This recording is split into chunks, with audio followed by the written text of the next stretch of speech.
გამგებელთან მიხვალ ნესტორ დანელიას სახელით, ინფრასტრუქტურის მინისტრი. ყიყლიყოები ყავაზე? რა იწუნებს საუზმეს?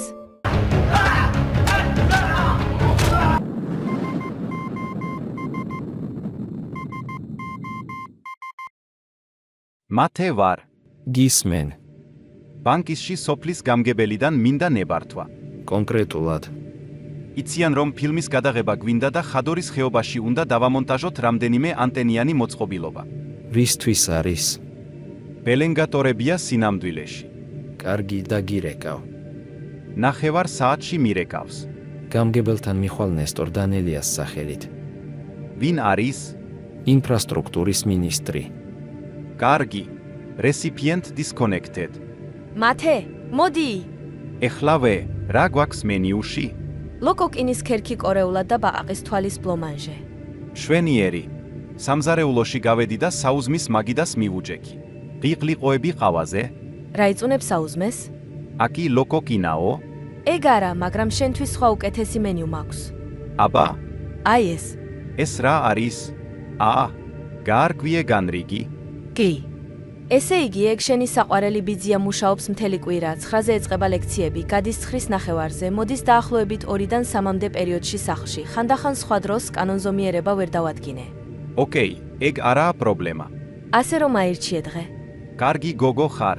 მანამდე არ ვიყავი? მანამდეც და ამის მერეც. მეგობრებო, ამ AI ეპოქაში უცხოდ ჟღერს, მაგრამ ხან ისეთი პროექტი მაქვს, რომ რაც ნაკლებ ყვალს დატოვებს სილიკონის ველში.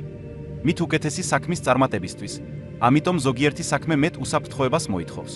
ხანდახან მომენატრება ხოლმე სტუდენტობის დროინდელი წიგნის გადაფურცლა და იქიდან ტექნიკური საიდუმლოებების ამოკითხვა. იმის მაგივრად რომ ვიღაცებს ლინკები ვატრეკინო და ჩემი ბაიტებით ჯიბეები გავუსქელო.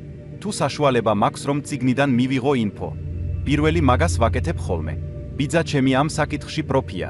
75 წლის კაცია და იცის საქმე. მინდა ვცადო იქნება გაამართლოს.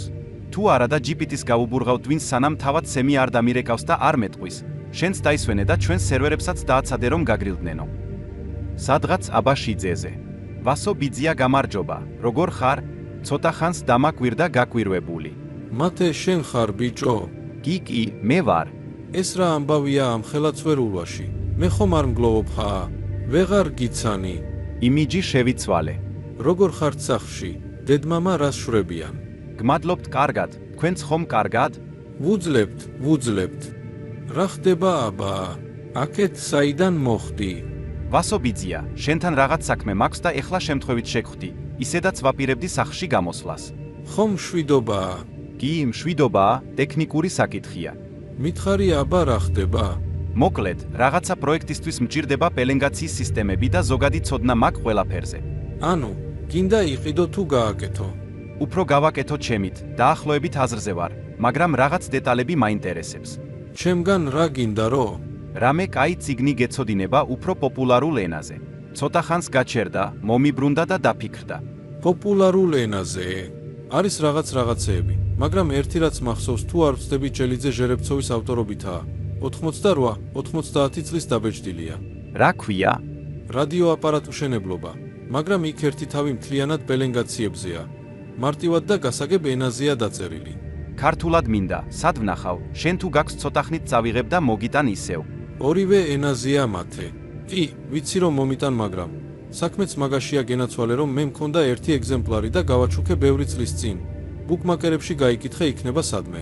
გასაგებია. აი ასეთი საქმეებია. სხვა წიგნებიც არის, მაგრამ იქ უფრო თეორიული ნაწილია. პოპულარულ ენაზე და მარტივად მან შეგიძლია ნახო.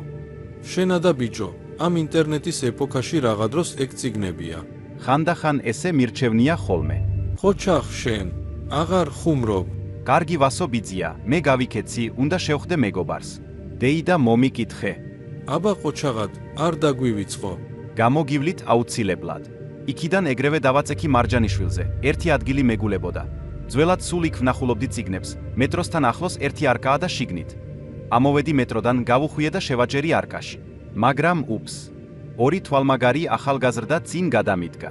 საით ძმაა? რაშია საქმე? სად მიდიხარ თქო? საქმე მაქვს, თქვენ რა გაინტერესებთ? რაც გვაინტერესებს კი გეკითხებით, რა საქმე გაქვს? Ქვენ ვინ ხართ? ჯერ მეგკითხე რა საქმე გაქვს. წიგნის მაღაზიაში. აქ აღარ არის ეგ მაღაზია, წადი. მე თავი დავხარე და გავაგრძელე გზა. ერთმა სამკლაურში ჩამავლო ხელი და უკან მომკაჩა. ბიჭო, გაიგე რა გითხარი. გამიშვი ხელი. გამიშვი კი არა. და კიდევ უკან გამკაჩა ხელი. მე ისევ გავაგრძელე გზა, როგორცვე დააპირა შეხება, მაჯა დავითრიე, ამოვატრიალე და ზურგზე დაეცა. მეორემ გამოიცია და ისიც ჩემი კიდურების პლასტიკის მსხვერპლი გახდა. წამოხდნენ ორივენი რევანშისთვის და მეც ჯერ ერთის ყბა ავითვისე. მერე მეორე, მაიგერი გემოვნებით და ისევ დაბლა აღმოჩნდნენ. ერთი მიხვდა რაშიც იყო საქმე და შენი ჩაკ ნორისი დედას შ***დი. მეთქი, შენი სოპრანო დედასაც შ***დი და გავიწიე დასარტყმელად და ეგრევე დანა გააძრო. მეორემ საერთოდ დრილი დაიქნია.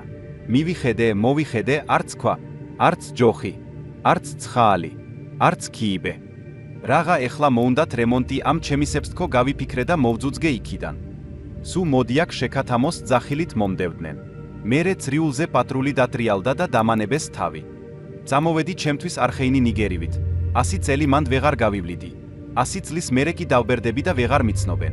ერთი ცნობილი სიტყვები გამახსენდა მედიტაციისთვის. ჩემი მიზანი დიდია, ორივე ფეხზე მკიდია.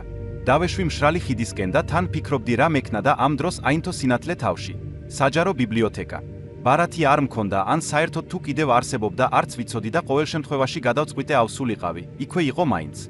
გამიმართლა, ახალი ბარათი დავარეგისტრირე. ერთი სამსახურის შესახებ ინფო მთხოვეს და შევედი, მოკლედ საინტერესო რაღაცეები იყო, დავაკამერე და წამოვედი. მეგობრებო, ეხლა მოკლედ აგიხსნით რა ხდება.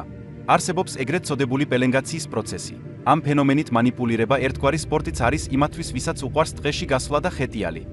მელაკუდაზე ნადირობა. სპეციალური ჯგუფი ტყეში მალავს ეგრეთ წოდებულ მელაკუდას, რომელიც არის რადიო სიხშირეზე გამომსხივებელი ობიექტი, რამდენიმე კაციანი, ხშირად 3 ან მეტი.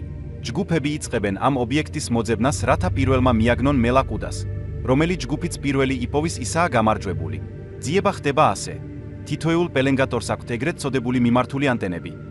იმის და მიხედვით თუ საით შეატრიალებ ანტენას, სიგნალი ან ძლიერდება ან სუსტდება. მიყვები იმ მიმართულებას, სადაც სიგნალი ძლიერია და ბოლოს 3 კაცის მიმართული ანტენის გასწვრივ გამავალი ხაზების გადაკვეთის არეალში იმყოფება სწორედ ის მელაკუდა. საერთოდ ეს ბევრ შეცდომებს შეიცავს, მაგრამ ჩვენ სიტუაციაში არეალი დიდი არ არის. ამიტომ ბევრი რამე მიწყობს ხელს. მინდა გითხრათ ასევე, რომ მიახლოებით ვიცით დრო. 4 დღე პლუს მინუს გამომდინარე იქიდან ბოლოს როდის იქნა დაფიქსირებული ეს სიგნალი რადიომოყვარულების საუბრიდან.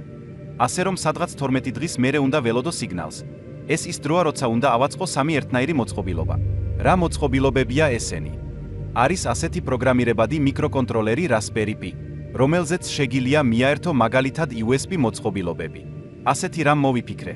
დამჭირდება ეს კონტროლერი, 3 მიმართული ანტენა სინქრონულად მოძრავი, რომელთა შორის კუთხე არის 45 გრადუსი.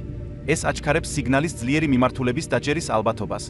ასევე ბიჯური ძრავი, რომელიც ანტენებს დაატრიალებს მარჯვნივ ან მარცხნივ, ასევე GSM მოდემი, რათა შემატყობინოს შედეგებზე, ასევე პატარა აკუმულატორი და UPS-ი. მუშაობის პრინციპი ასეთია.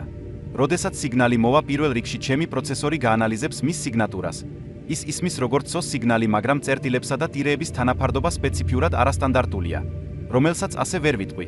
ამას გაარჩევს მხოლოდ ჩემი პროგრამა, რათა არ აურიოს სხვა სიგნალებში. ასევე გაზომავს სიმძლავრეს და სწრაფადვე შეატრიალებს მარჯვნივ ან მარცხნივ იმის და მიხედვით საით ძლიერდება. სამივე ანტენა აძლევს ინფორმაციას და ეს ეხმარება ალგორითმ 3. 5 წამის დიაპაზონში შეაფასოს სწორი მიმართულება. შედეგად 15 წამი სრულიად საკმარისია, რომ დავიჭიროს სწორი კუთხე. ამ 15 წამის განმავლობაში SOS სიგნალი ისმის 4-ჯერ. როდესაც შედეგი დადგება, უნდა მომივიდეს SMS-ი. ასეთი მოწყობილობა უნდა დავამზადოთ 3 ცალი. თუ მოვასწარი 4 ცალი, რაც მეტი, მით უკეთესია სიზუსტე.